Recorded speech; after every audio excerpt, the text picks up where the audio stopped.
everyone. Welcome back to Charmed Hard with a Vengeance. I'm sick, so it's gonna sound great. You've got a bug, and this episode is bugs. Ooh! More like bug-a-poo. Got it. Aw. The poo is Parker, obviously. The poop hit the fan, huh? Tonight we watch Season 1, Episode 8, Bugaboo, where there's some cicada demons who are using a dating app to find people to kill them. Various relationship stuff happens. Oh, some Lightwhiter stuff, too. What'd you think, Phelan?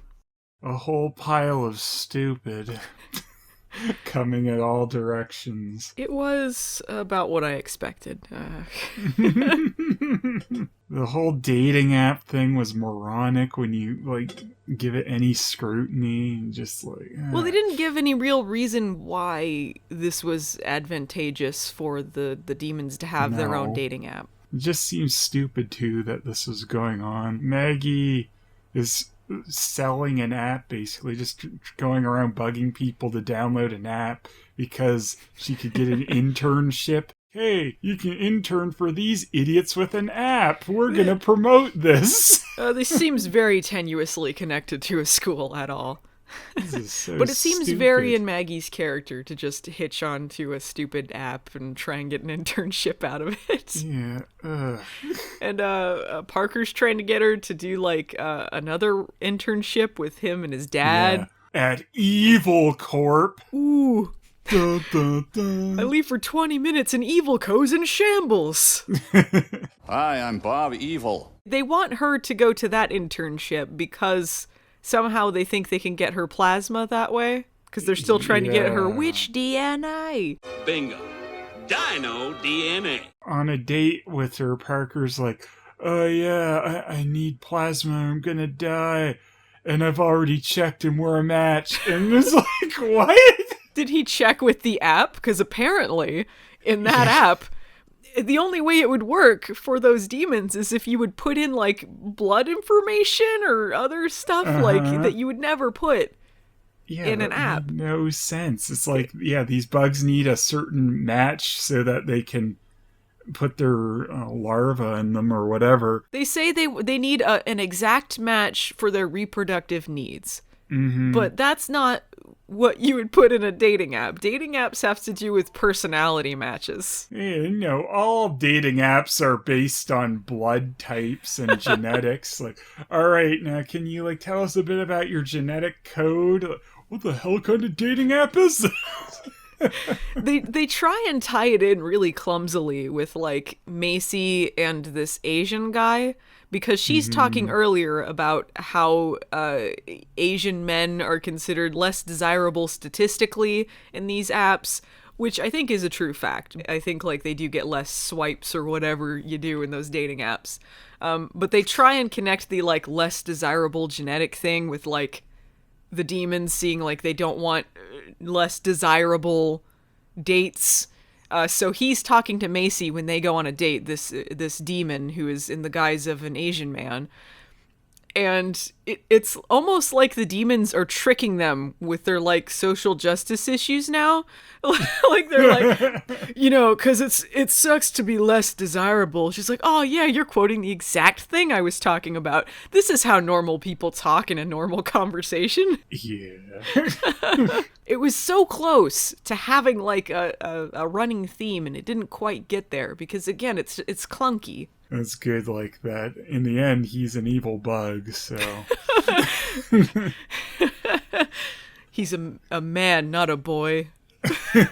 No, he's a bug. He's not either of those. He's a cicada.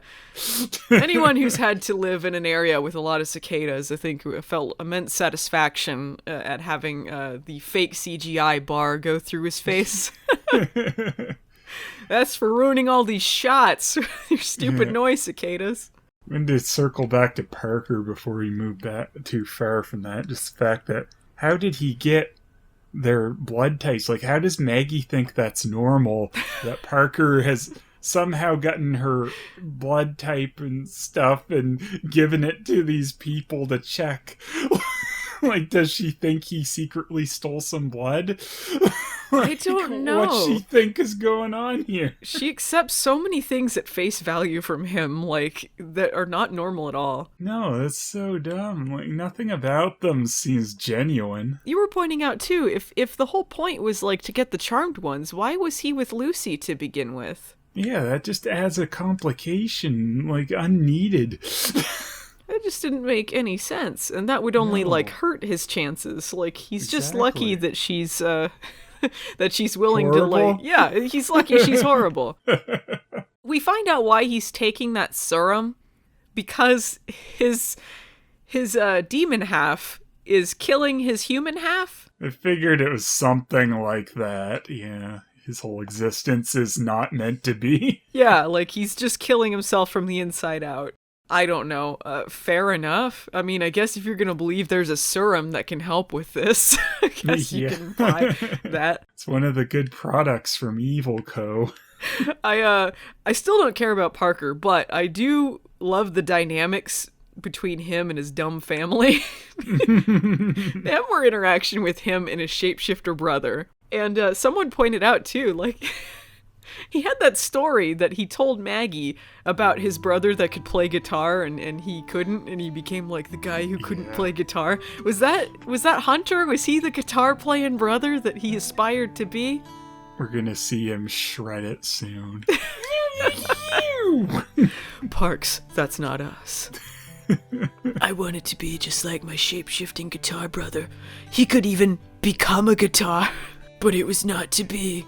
Wild Morning Stars ruled! Excellent! I love, too, that Hunter calls their dad a 3,000-year-old douche. Yeah. More of this, please. That's delightfully dumb storytelling. I love his brother just hanging out in the bathroom just to make fun of him, too. Like... He definitely seems a different character than when he started. Oh, definitely. Everything's changing. Like, every episode of the show, it seems like, well, we're going in a different direction now. Yeah, it seems very confused about what they want to do. Yeah, we also find out that Galvatron has broken up with Summer off screen. Yeah, they just ditched that storyline. Yeah, like they were clearly setting something up with her telling, Macy to stay away from him and stuff, and then just, she's gone. Even if this was intended, and I don't believe it was, I feel like they're changing a lot of things. It's just the pacing is so quick with everything. And, like, that was down to, like, the very first scene. You just cut, and there's, like, some rave music playing, and then the girls are chasing down the evil half-witch, half-white-lighter that we'll talk about in a second. And I thought it was either going to be, like, a dream or a simulation or something, because anytime it abruptly starts with something like that, they're chasing a villain, but you get no lead-up, it's usually because, like, oh, they're trying to fool the audience, and then here's the real thing. But no, like, they just don't tell you how they found her, how this chase started happening. It's just already in progress. Yeah, because, they're usually in action like this. It's not like a show like Buffy where you accept, like, oh yeah, she's on the middle of patrol and she's in a battle. But even then, you don't start in the middle of, like, a story important character that you're going after, because we've already established that they think that she has killed their mom, so that would be very important to lead into. Like, if they were just chasing a random demon, I would accept this was a patrol of some sort or some sort of thing like Buffy. Yeah, but with Buffy is like you accept that more because she does that. It's part of her character. The charmed ones already in this show barely do anything like this.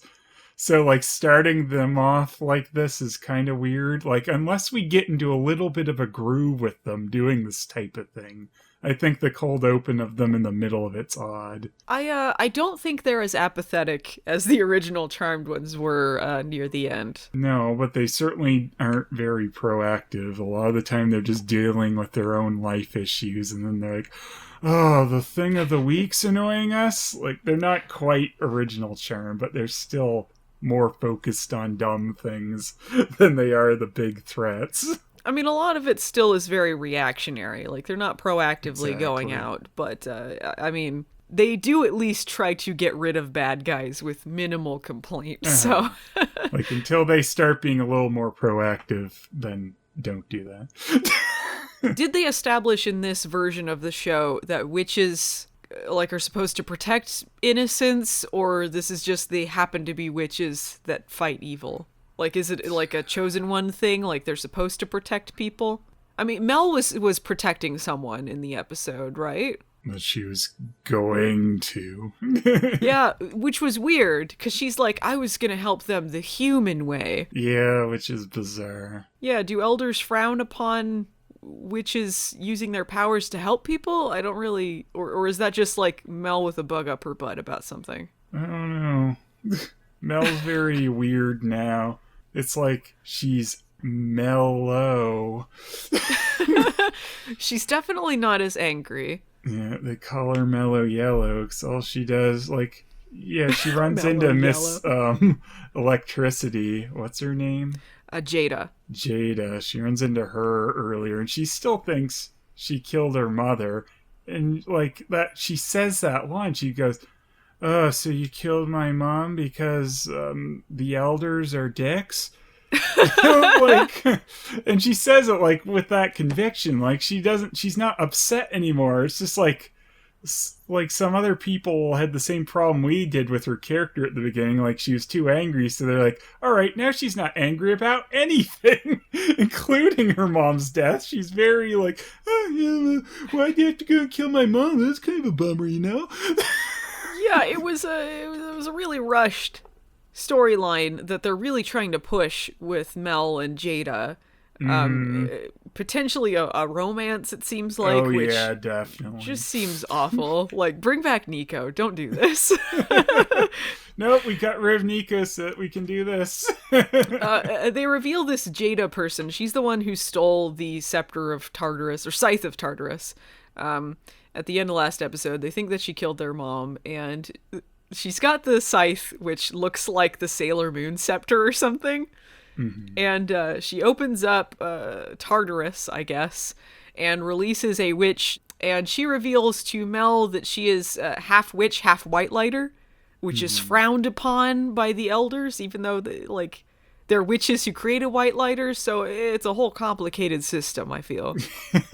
Witches are allowed to do what they want, but white lighters are like the secondary class. Don't go mixing races. Elders are dicks. They want to preserve the Lightwhiter race. The real Lightwhiter supremacists. Yeah, mud blood. Half-breed. So, because of the elders being massive dicks, a rogue elder created the witches of Arcana, Sarcana. Did you catch what word they were saying? I don't know. Okay. They're a bunch of witch terrorists, basically. Yeah. They don't follow what the elders do, and they're considered a terrorist organization. I'm going to call this now in case this comes up in a future episode. I think that Charity killed their mom because she started this group. And Charity's acting all nice, but she's really a villain. Even though she is kind of a dick anyway.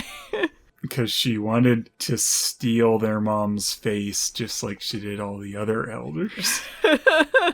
Wow, what a letdown. I didn't think it could get any worse than the Golden Gate Bridge meeting place. Stupid meeting on top of the bridge. They're like, hey, how do we do an equivalency lame thing in this show? I know.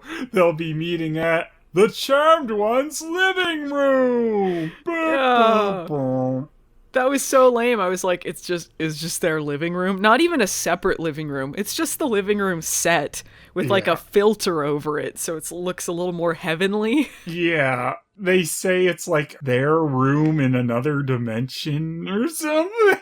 It doesn't look any better than the office building they were using. I mean, I don't know what you use to make it seem like a cooler other world, but neither of these options are ideal. I mean, even like the office, that would have been something if you just give us something different looking, not the same living room set. Like that was terrible. And yeah, all of the elders are there with no faces. to protect them, air quotes, from whatever's after them, to hide their identities, aka they haven't cast them yet. Yeah, we don't know who we want to be the other elders yet. Maybe we'll get John Delancey. He's like, no thanks. Yeah. I already made that mistake.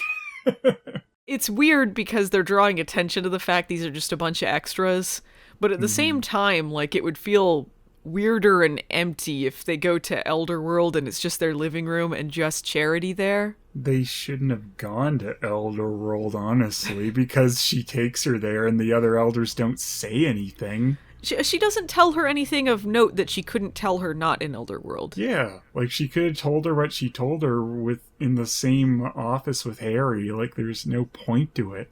You're clearly not ready to show anything, and you're not ready to give us any other elders, so why are you going here at this point? Yeah, I didn't really understand that. And I thought when she said she was summoning her for some reason, and then she goes through the magical portal to get to her own living room again, I thought it was just going to go to credits, like a cliffhanger. Yeah. And there were a few times that happened where I'm like, oh, no, it's still now? No, yeah, it's still going. The dating app bugs were already dead, and then the episode just keeps going. There was a kind of funny part, too, where they're investigating some of the deaths by these cicada demons, and they go to the police investigation and just freeze them so they can steal their gloves. Yeah. It's like, the elders are so hard up, they don't have their own gloves for investigating things. Like, you would think there could be, like, some magical way to hide your fingerprints or something that they could say. Or at least they could have their own disposable gloves. Like, how tight is the budget over Elderland? I mean, I guess it's pretty bad considering their headquarters is the Charmed One's living room, but rinky-dink thing. I would think they need to investigate things quite often and hide their fingerprints, so I think buying a box of disposable gloves should be probably somewhere in their dumb budget. Well, you know, maybe Charity really is an interior decorator. Because the elders are just witches that are more powerful now, and sure, there's like an elder dimension or whatever, but like there are rules against personal gain spells, so it's not like they're magicking up money. Like, they gotta have other jobs besides this. They're working on like whatever budget they got. They can't be spending it on latex gloves. They don't have the moolah to spread around. Yeah, I know. They don't even get a salary. This is all volunteer. It's activism. Well, clearly. It's activism. No, I'm not putting that in the podcast. I'm not going to cut to that. I'm going to cut all of that out. No one deserves to listen to that. They, out of nowhere, bring up that Charity and Harry were a thing at some point. Mm-hmm. That seemed weird, didn't it? Yeah, it seemed out of nowhere. And then Mel has a line where she's like, oh, come on, we all know that you guys were a thing. It's news to the audience. Yeah. Like, this was supposed to be obvious? No, it seemed like they were hinting at Harry and Macy at one point. No. Yeah. This. To be honest, I don't know if I buy anyone pairing up at this point, because, like, they just need to establish people more. How about Galvin? Yeah. I'm going to be fair to Galvin in this one. I know we got a lot of Galvin jokes in this. I feel like he had his first scene of seeming like a real human being in this episode. He was a real boy. He was a real boy. He made a wish upon a star in this episode. He's got no strings to hold him down. Just a vehicle. That was hilarious. That was their episode cliffhanger. He gets hit by a car. Oh, man. I wish I could play that 20 times over. Him just getting rammed down by the car. Cut to the vehicle that hit him and we see Daryl. Oh, man. I'm not going down for this. He's a cop. He can cover it up. Yeah. I'm a cop. I can't do this. Shut up, Daryl. I can't get involved with more charmed ones. I'm out of here. There was the scene between Galvin and Macy where she's talking about he had some attitude with her over something. He was like, nah. And she's like, what? What? You heard me. And then he quietly leaves, shuts the door very slowly. What's with the attitude? Excuse me, Macy. Well, excuse me, princess. She talks to him about it, and she gets, like, into boss mode, where she's like, hey, you can't talk to me like that, no matter what relationship we have. Like, that's not cool. And he explains he was crabby because Summer broke up with him. You're just not as good as Slade. And his budget got cut and all this stuff, and he apologizes for the attitude. And I was fine with that scene. I liked it because they acted like human beings, and it established like a relationship between them that wasn't just a bunch of really pushed scenarios. Like by the end I bought that. I'm like, okay, these two like each other or want to have a thing or whatever. Like they both felt more like layered people. He's still very low-key about everything, but I at least felt a bit better about them trying to make it a thing. He did at least go, yes, after they made their little date. Don't fly off the handle, Galvin. Yeah, he went from yeah to yes! I mean, I buy that way more than anything with Parker, so I mean, they're doing something with that at least. We also saw his little symbol glowing after he got hit by Voldemort, so it's the mark of Slytherin.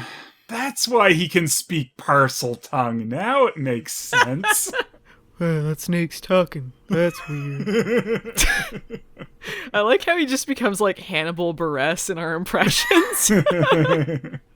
We also have some important plot developments with Fiona, who was Harry's former charge, who went crazy or got sent to an asylum for revealing she was a witch and killed herself, but maybe not. Crazy Fiona just joined some terrorists. She went and married Shrek. They don't talk about her anymore. Somebody once told me to lock up Fiona, stick her with some stupid terrorists. She is Charity's sister, it turns out, and she is possibly part of this terrorist organization because they're like, she almost saw Fiona. Because, by the way, Mel is infiltrating them at the Elder's orders. Yeah, she'll infiltrate them, the intent of finding something, but she'll find love. Real sparks are gonna fly between her. That other person. I already forgot her name. Jade. It's gonna be one of those things where like the cop goes in with the mafia and they get too deep. It's gonna end like Reservoir Dogs with all of them shooting each other. Don't make me do this. Now stop pointing that fucking gun at my dad! I do like that they're trying to have a romantic interest with some more, like, complicated morality here, but, again, it's very rushed. We don't know them yet, so... Yeah, I don't know. This whole storyline with Jada seems really forced right now, and just the stupid, I'm badass witch who... I'm doing the right thing and you're the loser, like... We've seen this storyline too many times. There's no grounding force for this character yet. I feel like her costume and her makeup are all very exaggerated because she's supposed to be otherworldly or whatever. And she's part of a witch terrorist organization, and she doesn't seem to like fit into any real world scenario. She seems ridiculous when you see her around other people. She seems to try hard, cool, edgy look person, and just like the whole character's too much like that. Yeah. Like, and I wish she had some compelling evidence or something, like to really make you go, oh, maybe. Like, I think the show might go that way anyway, but I wish it was more compelling with her side of things. The elders are dicks. We do know this. They did frame a stupid Trip for murder, so... Absolutely. And, like, yeah, I would love for her to have some interesting things to say about what the elders have done, you know, and talk about that type of stuff. Like, I mean, she brought up the fact that they're dumb about their muddy blood and whatever and stuff, but Yeah. like, I mean, it could have been done in a much more compelling way. I don't feel anything about it the way they executed that. A lot of the stuff with the elders and with that character and the storylines that they're bringing up with the Whitelighters, I don't mind them. I do think that they could go in interesting directions. I just wish it didn't feel like they were racing to get there, because it just feels like a lot happened all in one episode, when you could like spread this out a little bit more and give us reasons to be more invested in why these things matter. Exactly. The execution's off. But I feel like once they can get into these storylines, if they can find a groove, they could do some cool things with this. Like, if they just slow down a little bit, like, I could get behind these characters. It's not like I loathe them. I just feel like they haven't quite grasped the strengths yet. Maybe if they ever figure out what direction they're actually going with for any particular storyline, they can actually move forward on one of them. By next episode, who knows? Maybe they'll be like, anyway, Mel infiltrated them with Jada, and Jada, she found out she's evil, so she kills her, and she comes back, and... Yeah, just, like, commit to something. But, I feel like their ratings have not been ideal, and I think that's why there's such a shift. It doesn't help when you just see a show that so clearly doesn't know what it's doing. People aren't going to be more inclined to tune in. It's got some identity issues, but it's better to try and improve than just stick to your guns with bad ideas. Oh, yeah, but you could write a more smooth transition. Sure. All right, Phelan. It's time for everyone's favorite segment. It's the fashion! No! Absolutely not. Absolutely not. All right, going with terrible things like the Modelland theme. I'm gonna start with a really bad fashion thing that I could not get behind. Macy's mom jeans. What is going on with those? You noticed that, right? Sure. she's got like these giant, like, way high on the waist jeans with the big belt, and the jeans are not like fitted in any way. Like, they look like, you ever see that old SNL sketch for mom jeans where it's got like Amy Poehler and Tina Fey, and they got like the jeans on and they're all posing?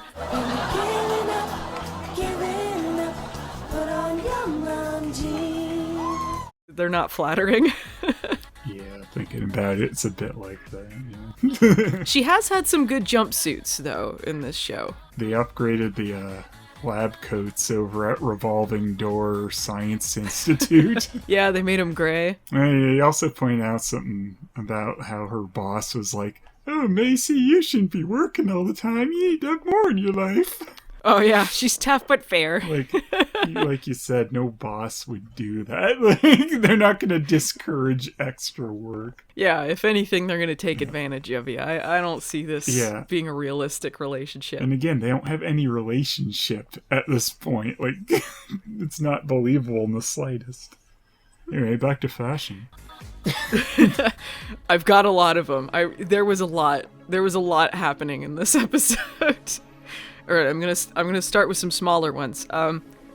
There was a bug victim who had on an outfit with a fur jacket and a silk midriff shirt.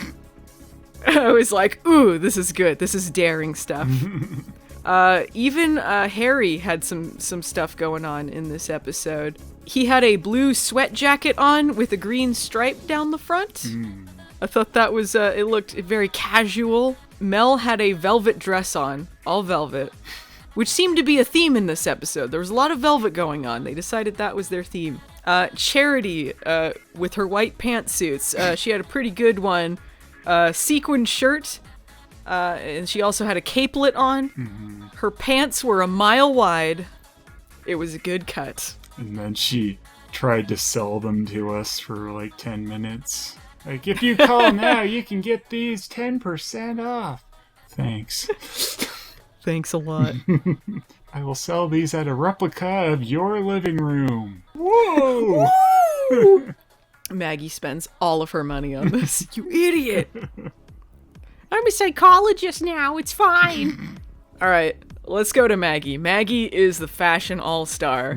I'm so for Maggie's fashions. She had a ton of things going on. All right, rose dress with a single shoulder cutout. Yellow app t-shirt over a camo long sleeve, paired with a top knot in her hair. Yeah, it's my favorite. Stupid app shirt. A dress that is just everything all at once. Lace, fringe, straps, ankle length, 3 tiers. Red velvet jacket on top of it. With matching boots. She changes into a million outfits in one day because Macy is still wearing the same clothes. All velvet pajamas. Green and white puffy sleeve that's knitwear with giant star earrings and a leopard print scrunchie. All in one outfit. Amazing stuff. I feel like this is what I'm watching every week for. This is what I'm most excited about. What is Maggie gonna be wearing? She can get a hand down from the original Charmed, like Sabrina, unless Sabrina had the original and Charmed got the hand-me-down.